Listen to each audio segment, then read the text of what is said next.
তুফান খুব ভয় পাইছি রে। হ্যাঁ, তুফান তুফানের মতোই হয়েছে। বাংলাদেশের সিনেমা হলে গিয়ে কে দেখে ভাই? হ্যাঁ ভাই, দেখে।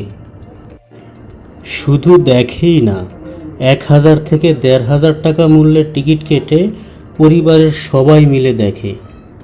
সাকিব খানের ছবি রিক্সাওয়ালা ছাড়া কেউ দেখে? আরে ভাই, শুধু রিক্সাওয়ালা নয়, মন্ত্রী মিনিস্টাররাও সপরিবারে 2-3 বার করে দেখে। যারা বাংলাদেশের সিনেমাকে নিয়ে নাক ছিটকাতেন, কথাগুলো তাদের জন্য। কি ভাবছেন আমি সাকিব খানের ফ্যান? না ভাই, আজ অবধি আমি কোনো নায়ক অথবা নায়িকার ফ্যান হতে পারিনি। অবশ্য এটা আমারই ব্যর্থতা। তবে বর্তমানে আমি সাকিব খানে মুগ্ধ। আমি গর্ব করে বলতে পারবো, ইয়েস ম্যান, আমাদেরও একজন নায়ক আছে। এবার আসি তুফান সিনেমায়। তুফান সিনেমা যে একদম খুব ভালো হয়েছে, এটা আমি কখনোই বলবো না। যদি বাজেটের প্রশ্ন আসে তবে আমি বলবো তুফান ইজ দ্য বেস্ট। যদি টিকিট সেলের প্রশ্ন আসে তখন আমি বলবো তুফান ইজ দ্য বেস্ট।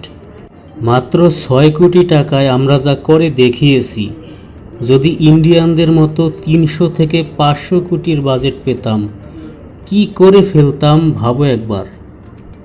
মাত্র 6 কোটি টাকার ছবিটা বাংলাদেশে যে ক্রেজ তৈরি করেছে, 300 থেকে 500 কোটি টাকার ছবিও বাংলাদেশে রিলিজ হয়েছিল, পেরেছিল কি এর 10 ভাগের 1 ভাগ ক্রেজ তৈরি করতে? স্টার সিনেপ্লেক্স, সবাই তো এক নামে চিনি, যাদের রেকর্ড ছিল একটা সিনেমার জন্য 60টি ব্রাঞ্চে একদিনে 30টা শো, এটাই তাদের হায়েস্ট রেকর্ড ছিল।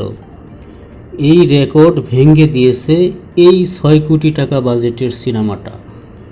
একটা বাংলাদেশি সিনেমা যার জন্য 60টি ব্রাঞ্চে একটি দিনে 58টা শো, আর টিকিটের মূল্য 500 থেকে 1500 টাকা। কি মনে হয় এগুলো সব রিক্সাওয়ালারা, টোকাইরা দেখেছে? বর্তমানে বাংলাদেশের ইন্ডাস্ট্রি হিট সিনেমা প্রিয়তমা আর মাত্র 3-4 দিন অতিক্রম করার পরে এই স্থানটা দখল করে নেবে তুফান। ধন্যবাদ তুফান টিমকে, ধন্যবাদ রিক্সাওয়ালা এবং টোকাইদের নায়ক সাকিব খানকে।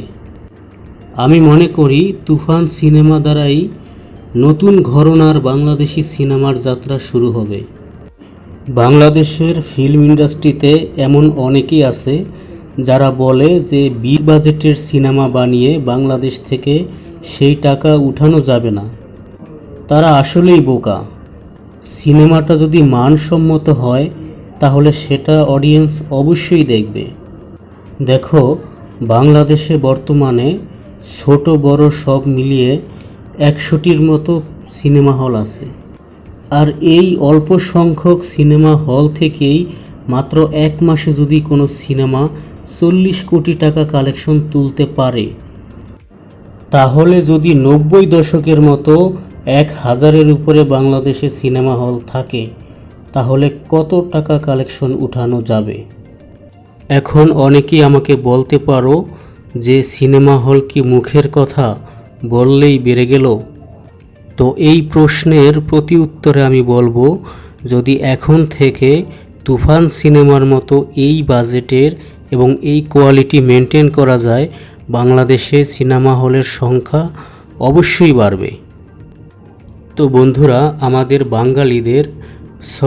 বাংলাদেশিদের একটা কমন স্বভাব, সেটা হলো যে অন্যদের পা চাটি।